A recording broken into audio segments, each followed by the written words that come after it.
Welcome. I hope you all are doing well. Today, we bring you a fascinating and mind-blowing story. This is not just a tale but a reality that will make you think deeply. So, let's dive into this amazing journey. Section 16 of Slave Narratives, a folk history of slavery in the United States from interviews with former slaves Douglas Dorsey.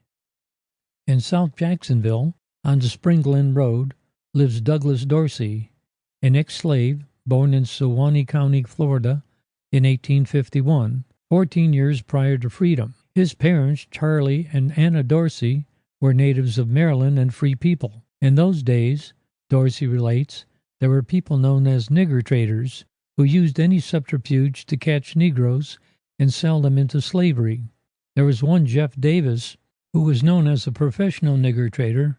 His slave boat docked in the slip at Maryland, and Jeff Davis and his henchmen went out looking for their victims. Unfortunately, his mother Anna and his father were caught one night and were bound and gagged and taken to Jeff Davis's boat, which was waiting in the harbor, and there they were put into stocks. The boat stayed in port until it was loaded with Negroes, then sailed for Florida, where Davis disposed of his human cargo.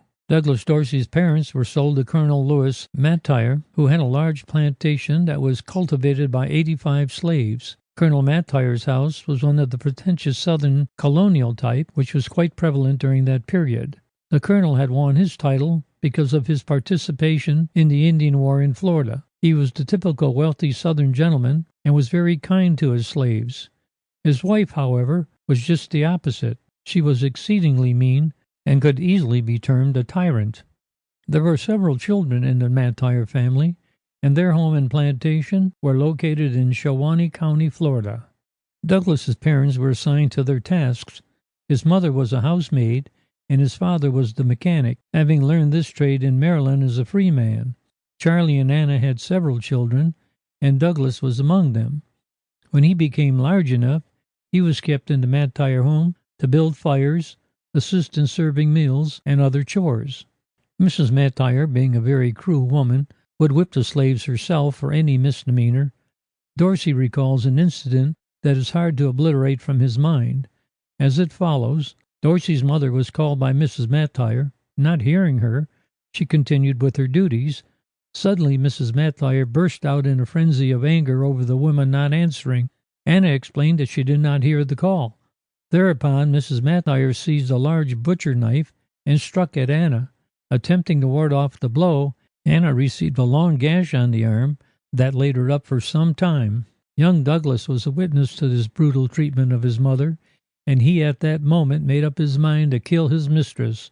He intended to put strychnine, that was used to kill rats, into her coffee that he usually served her. Fortunately, freedom came and saved him from this act, which would have resulted in his death. He relates another incident in regard to his mistress as follows. To his mother and father was born a little baby boy, whose complexion was rather light. Mrs. Mattire at once began accusing Colonel Mattire as being the father of the child. Naturally, the colonel denied, but Mrs. Mattire kept harassing him about it until he finally agreed to his wife's desire and sold the child. It was taken from its mother's breast at the age of 8 months and auctioned off on the first day of January to the highest bidder. The child was bought by a Captain Ross and taken across the Suwannee River into Hamilton County. 20 years later, he was located by his family. He was a grown man, married and farming. Young Douglas had the task each morning of carrying the Mattire children's books to school. Willie, a boy of 8, would teach Douglas what he learned in school. Finally, Douglas learned the alphabet and numbers. In some way, Mrs. Mattire learned that Douglas was learning to read and write. One morning after breakfast, she called her son Willie to the dining room, where she was seated, and sent for Douglas to come there too, and then took a quill pen, the kind used at that time, and began writing the alphabet and numerals as far as 10. Holding the paper up to Douglas, she asked him if he knew what they were. He proudly answered in the affirmative, not suspecting anything. She then asked him to name the letters and numerals, which he did.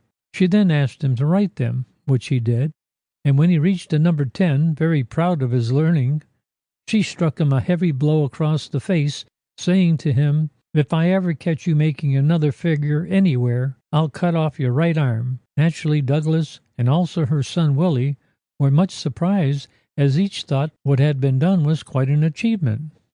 She then called Maria, the cook, to bring a rope, and tying the two of them to the old colonial post on the front porch, she took a chair and sat between the two, whipping them on their naked backs for some time, and for 2 weeks their clothes stuck to their backs on the lacerated flesh.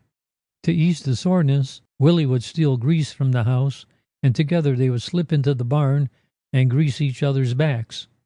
As to plantation life, Dorsey said that the slaves lived in quarters especially built for them on the plantation. They would leave for the fields at sunup and remain until sundown, stopping only for a meal, which they took along with them. Instead of having an overseer, they had what was called a driver by the name of January. His duties were to get the slaves together in the morning and see that they went to the fields and assign them to their tasks. He worked as the other slaves, though he had more privileges. He would stop work at any time he pleased and go around to inspect the work of the others, and thus rest himself. Most of the orders from the master were issued to him. The crops consisted of cotton, corn, cane, and peas, which was raised in abundance. When the slaves left the fields, they returned to their cabins, and after preparing and eating of their evening meal, they gathered around a cabin to sing and moan songs seasoned with African melody. Then, to the tune of an old fiddle, they danced a dance called the green corn dance and cut the pigeon wing. Sometimes the young men on the plantation would slip away to visit a girl on another plantation. If they were caught by the patrols while on these visits, they would be lashed on the bare backs as a penalty for this offense. A whipping post was used for this purpose. As soon as one slave was whipped, he was given the whip to whip his brother slave. Very often the lashes would bring blood very soon from the already lacerated skin, but this did not stop the lashing until one had received their due number of lashes. Occasionally the slaves were ordered to church to hear a white minister. They were seated in the front pews of the master's church, while the whites sat in the rear. The minister's admonition to them to honor their masters and mistresses, and to have no other god but them, as we cannot see the other god, but you can see your master and mistress. After the services, the driver's wife, who could read and write a little, would tell him that what the minister said was all lies. Douglas says he will never forget when he was a lad 14 years of age, when one evening he was told to go and tell the driver to have all the slaves come up to the house. Soon the entire host of about 85 slaves were gathered there, all sitting around on stumps, some standing. The colonel's son was visibly moved as he told them they were free, saying they could go anywhere they wanted to, for he had no more to do with them, or that they could remain with him and have half of what was raised on the plantation. The slaves were happy at this news, as they had hardly been aware that there had been a war going on. None of them accepted the offer of the colonel to remain, as they were only too glad to leave the cruelties of the Matoyer plantation. Dorsey's father got a job with Judge Caraway of Sewanee, where he worked for 1 year. He later homesteaded 40 acres of land that he received from the government and began farming. Dorsey's father died in Sewanee County, Florida, when Douglas was a young man, and then he and his mother moved to Arlington, Florida. His mother died several years ago at a ripe old age. Douglas Dorsey, aged but with a clear mind, lives with his daughter in Spring Glen. This was today's story. I hope you liked it. If this story touched your heart, be sure to share it with others. We look forward to your valuable feedback. Until then, take care and keep us in your prayers. Goodbye.